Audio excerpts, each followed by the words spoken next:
Assalamualaikum and salam sejahtera. My name is Nurashuraasuad. My supervisor is Puan Suzana William Jalil and my co-supervisor is Dr. Ling Swee Eng.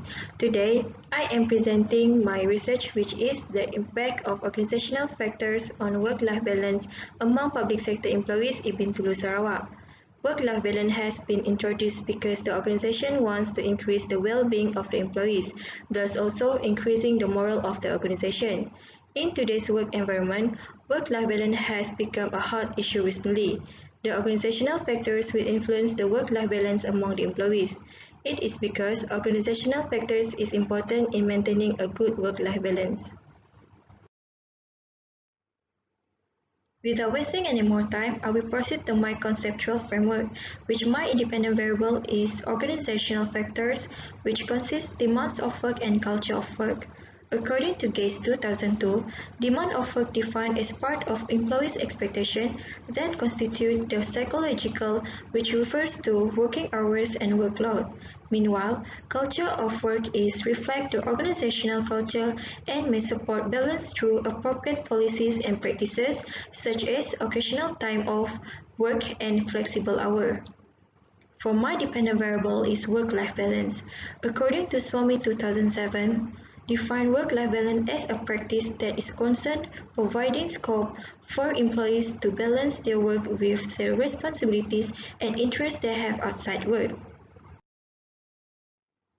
For my research objective for this study is to evaluate the impact of organizational factors which consist demands of work and culture of work on the work-life balance. Meanwhile, research question for this study is there any impact of organizational factors which consist demands of work and culture of work on the work-life balance?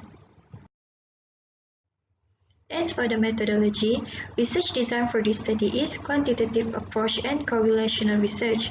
For the sampling technique, the type of research used is called a convenient sampling, by which the sample is drawn randomly.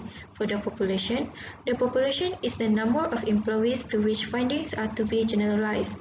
So the population for this study is 300 of employees. However, the rate of survey written is only 110 of employees.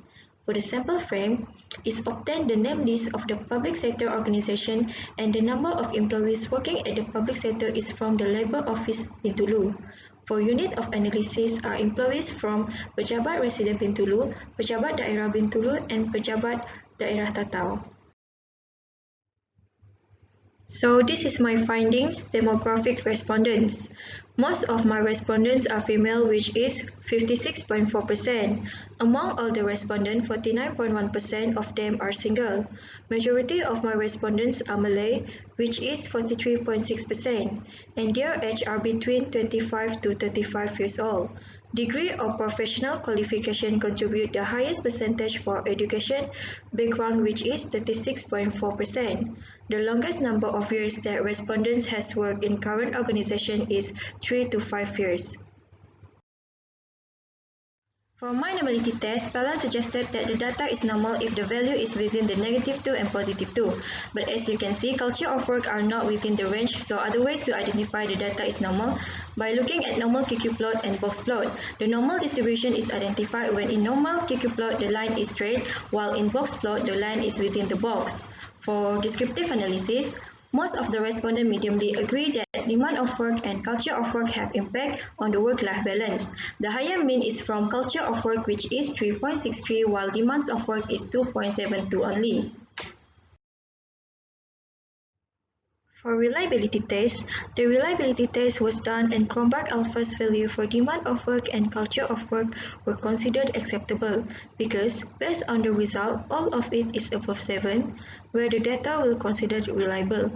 For correlation analysis, correlation for demand of work shows strong, significant but negative relationship on work-life balance, which the strength is -0.503. Meanwhile, correlation for culture of work is positive, significant, and moderate relationship on work-life balance, which the strength is 0.425.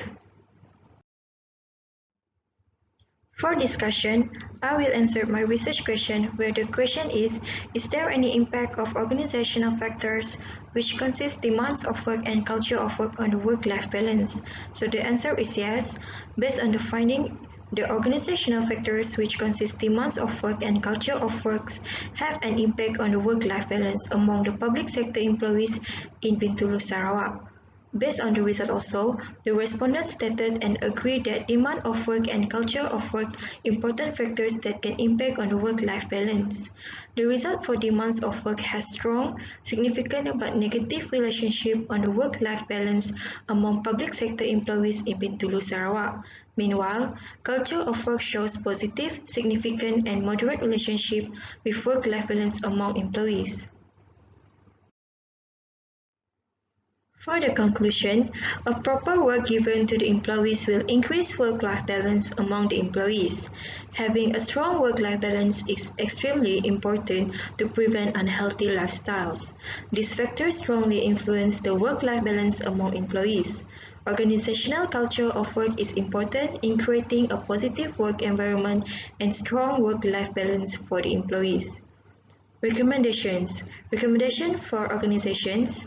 Organizations must take care of their employees by helping them maintain a healthy balance between their personal and professional life. For the employees, they need to know how to balance their work-life balance and their personal life. For the future research, is to conduct research in private sector and make comparison to the public sector. That's all from me. Thank you.